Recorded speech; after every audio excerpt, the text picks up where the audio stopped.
Qui s'appelle Tela Botanica. Hein. Donc sur internet, si vous appelez Tela, T-E-L-A, Botanica, vous aurez. C'est une bonne source, c'est la source de données de référence sur les plantes au niveau national, hein, puisque c'est nous qui fournissons le référentiel pour le Muséum d'histoire naturelle. Quand il y en a quelque part, c'est impossible pour s'en débarrasser. Hein. 5 graines qui sont comme tu l'as montré tout à l'heure, qui commencent à se détacher de la base, là, et puis qui sont plus ou moins enroulés vers le sommet. C'est une inflorescence, et ce qui reste là, c'est uniquement les sépales. Hein. Alors ça, c'est donc le trifolium, il s'appelle stellatum. Trifolium stellatum, parce que ça fait des étoiles. Hein. Alors son nom, c'est l'hélianthème. Hélios, le soleil, anthemos, la fleur de soleil. On comprend là.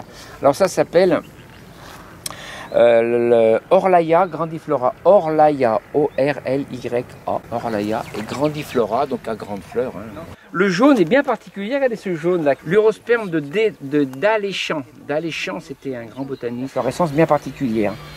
Qu'on va retrouver à la base de chaque division, ce qu'on appelle des bractées, hein, ici, voilà, qui forment des espèces de petites coupelles.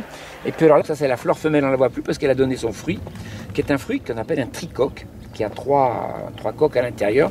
Les fruits tricoques, il n'y en a pas beaucoup, et toute la famille des Euphorbiacées ont des tricoques, ont des fleurs, ont des fruits avec trois loges comme ça. Infilantes. Si vous enlevez comme ça, puis vous sucez.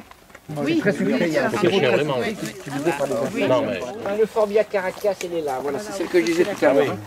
Là, l'Euphorbia numidique, alors elle est là. Regardez, c'est cool. Et ça tâche énormément. Ça tâche énormément, oui. Regardez, elles n'ont pas de matière chlorophylle, elles n'ont pas de chlorophylle du tout. Elles sont complètement brunes, il n'y a pas de chlorophylle, donc elles ne synthétisent aucune matière organique. Leur question, donc, c'est de dire comment arriver à récupérer de la matière pour fabriquer quand même les tiges et les fleurs. Et progressivement, c'est mis en place une coopération entre les premières plantes qui ont bien poussé et ces mycéliums-là. La plante, elle, fournissant la chlorophylle, le mycélium, lui, pompant ce qu'il y avait dans le sol, association entre les deux. C'est comme ça qu'ont émergé les premières plantes sur Terre, toutes avec des champignons. Sans les champignons, vraisemblablement, les plantes auraient eu énormément de difficultés à mettre en place leurs racines. Genèse d'Espagne va bien, c'est une très belle fleur, hein. Regardez ça, ici. Ça sent bon.